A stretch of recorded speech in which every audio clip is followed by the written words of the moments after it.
Honestly, I'm not disappointed in you Singaporeans at all.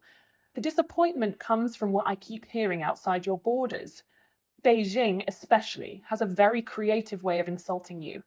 They don't call you the Switzerland of Asia. They don't even call you independent. No, when they talk behind closed doors, they sneer and say, Singapore, that's just our banking office. Think about that. You've built Marina Bay Sands, a global hub for finance and trade, a city where East and West meet.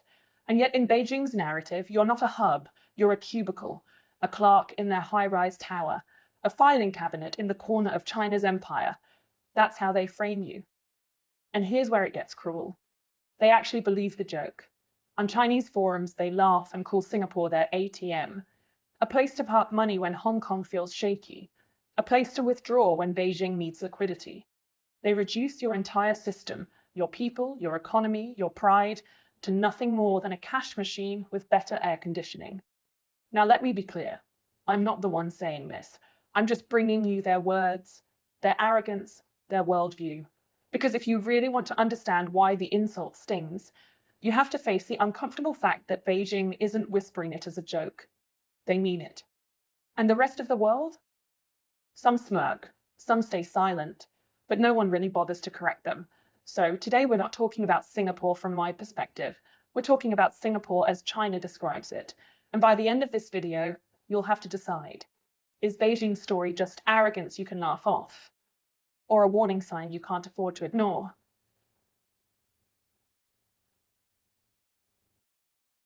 Singapore loves to call itself the Switzerland of Asia. And honestly, you've worked hard to earn that image. World-class airports, spotless streets, efficient governance, and a financial system that foreign investors actually trust. On paper, it looks unshakable. From Changi to Marina Bay, everything screams global hub. But here's the uncomfortable part. That's not how Beijing tells the story. In Chinese media and online chatter, Singapore isn't Switzerland. It isn't independent. It's described as a branch office, a financial outpost of the mainland. They call your skyscrapers our money towers, your banks our safes abroad. The pride Singaporeans feel when pointing to their skyline? Beijing twists it into a punchline. That's ours. They just manage it for us. This is the caricature. To them, Singapore's success isn't built on discipline, policy, or innovation. It's reduced to dependency. They say you're riding on their capital, their trade flows, their market size.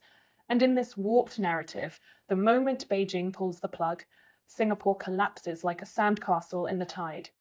Now let's pause here. I'm not saying this because I believe it. I'm saying it because this is how Beijing frames you. And that distinction matters, because the insult reveals more about their arrogance than about Singapore's reality. They can't imagine a small city-state holding its own, so they rewrite the script. You're not a partner, you're a subordinate. Not a hub, but a convenient side office in their empire. The irony? This narrative is comforting for Beijing, but unsettling for everyone else. Western analysts look at Singapore and see strategic independence. Beijing looks at Singapore and sees an obedient clerk.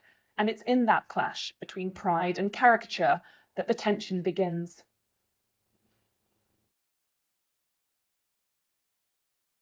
When Chinese officials and business elites talk about Singapore, they rarely start with culture, politics, or even governance. They start with money.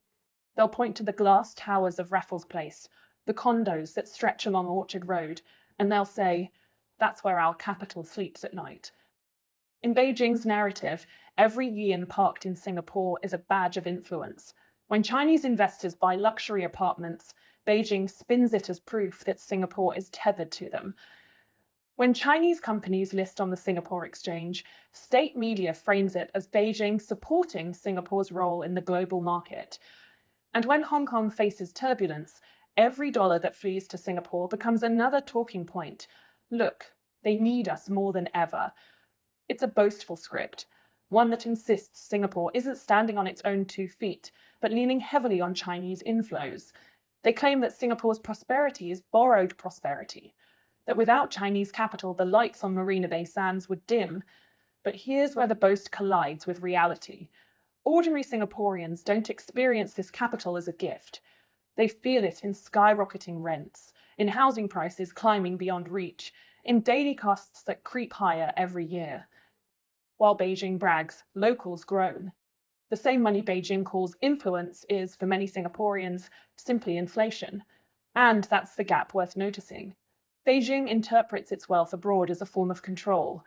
We put money there, therefore it belongs to us. But the people living in Singapore don't see themselves as trophies in China's cabinet.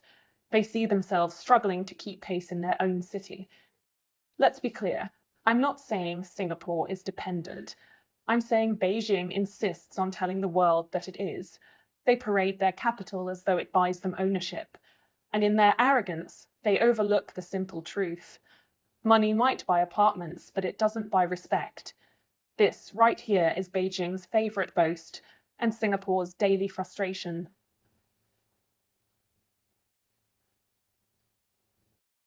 If you want to know how Beijing really talks about Singapore, don't look at the official speeches. Look at the jokes. Because buried inside those jokes is a worldview sharper than any policy paper, and the one that pops up again and again on Chinese forums. Singapore is our ATM. Yes, an ATM, not a hub, not a partner, not a sovereign nation with its own strategy, just a cash machine in the corner of Asia, convenient for deposits and withdrawals, owned not by itself but by the one holding the card. The imagery is cruel but deliberate. In Beijing's framing, when Chinese investors need a safe place to stash money, Singapore is the deposit slot. When they need liquidity, Singapore is the withdrawal button. And in between, well, like any machine, you're expected to stay quiet until called upon.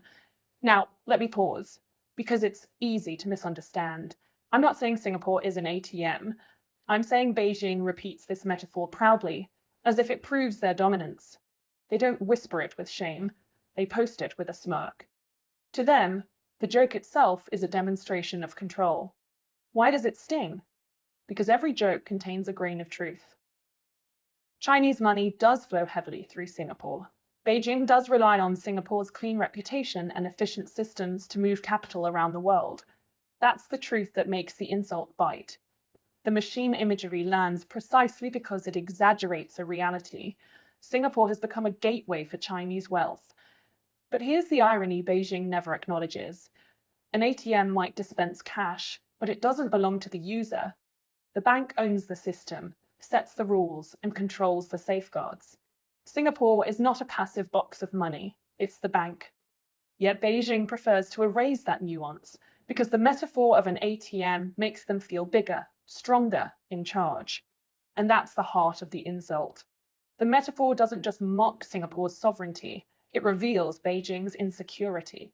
The need to reduce a thriving financial hub into a machine says less about Singapore and more about China's obsession with control. So whenever you hear that phrase, Singapore is our ATM, remember, it's not an economic analysis. It's a worldview disguised as a joke. And the laughter is Beijing's way of declaring ownership where none exists.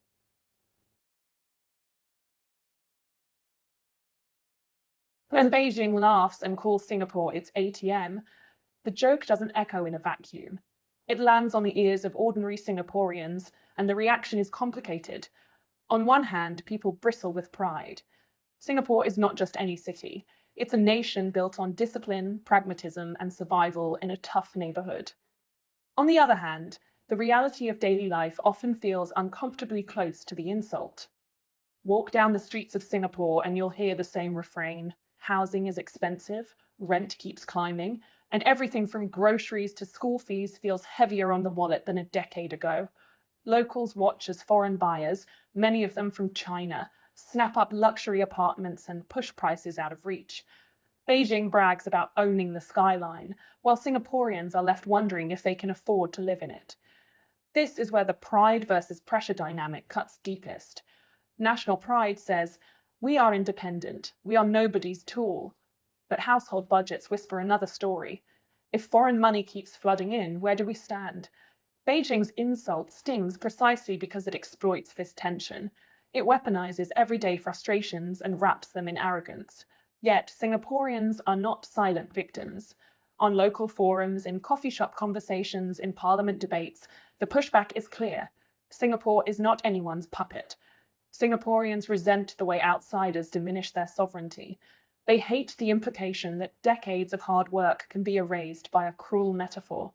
In fact, the anger itself is proof of independence, because only a proud nation cares this much about how it's perceived. But there's also a danger here. When Beijing frames Singapore as an ATM, some locals begin to internalize the anxiety. What if they're right? What if we are too dependent? That creeping doubt is Beijing's hidden victory. It doesn't matter if the metaphor is unfair. What matters is whether Singaporeans believe it, or worse, whether they start acting like it's true. The real battle isn't fought in headlines or skyscrapers. It's fought in the space between national pride and personal pressure. And Beijing knows it. That's why the joke is repeated again and again until it starts to sound less like mockery and more like a claim. So when we talk about local reaction, it's not just about anger or pride. It's about resisting the slow erosion of confidence. Because once you start believing someone else's narrative about you, you've already lost half the fight.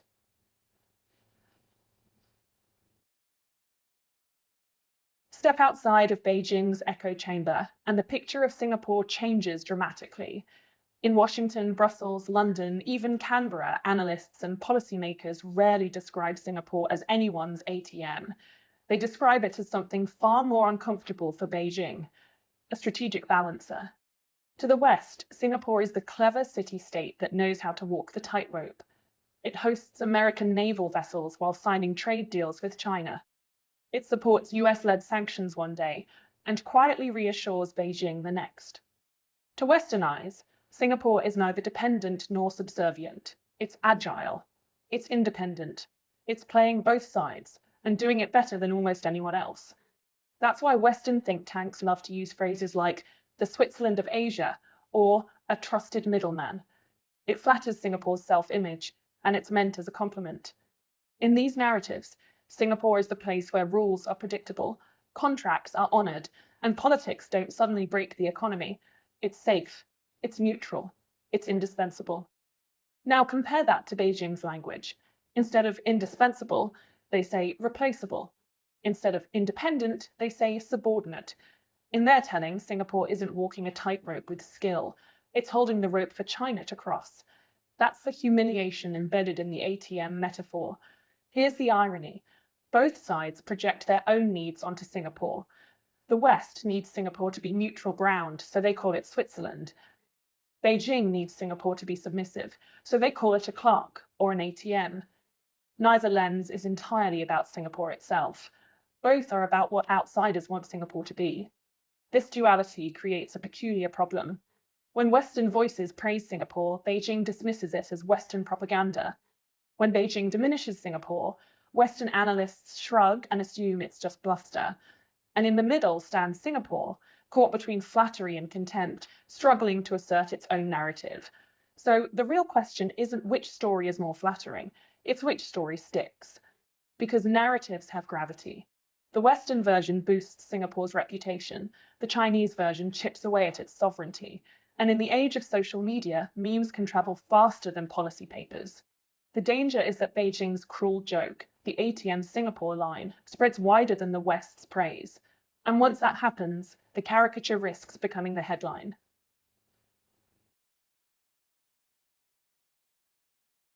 So here we are, at the end of this uncomfortable journey.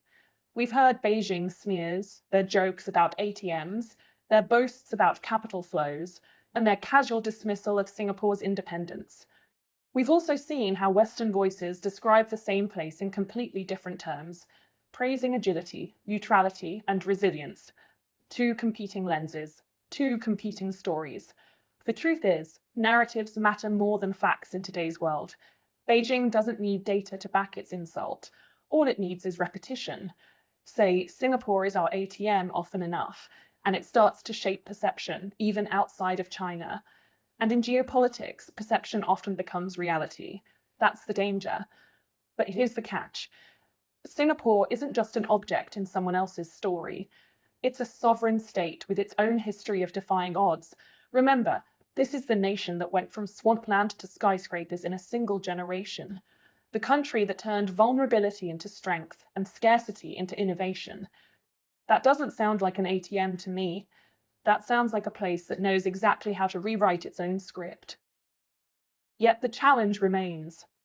Beijing's metaphor is sticky because it contains a sliver of plausibility. Chinese money does move through Singapore. Chinese investors do shape parts of the economy. And Beijing spins these facts into ownership claims. That's what makes the insult sting. Not because it's true, but because it's just close enough to reality to feel dangerous. So the closing question isn't whether Beijing is arrogant. We know it is. The question is, whose story will Singaporeans choose to live by? Do you accept Beijing's narrative, that you're nothing more than a convenient bank clerk for the empire, or do you reject it, not with slogans, but with confidence that your independence is non-negotiable? I can't answer that for you, and I won't try. Because this video isn't about me insulting Singapore, it's about exposing how others insult you. My role is just to hold up the mirror and show you the caricature that's being drawn in Beijing. So I'll leave it with you. Whose story wins, the one told in Beijing's jokes or the one you tell yourselves? Drop your thoughts in the comments. I'll pin the sharpest rebuttal, whether it's savage, sarcastic, or brutally honest. Because in the end, the only way to kill a bad narrative is to drown it out with a better one.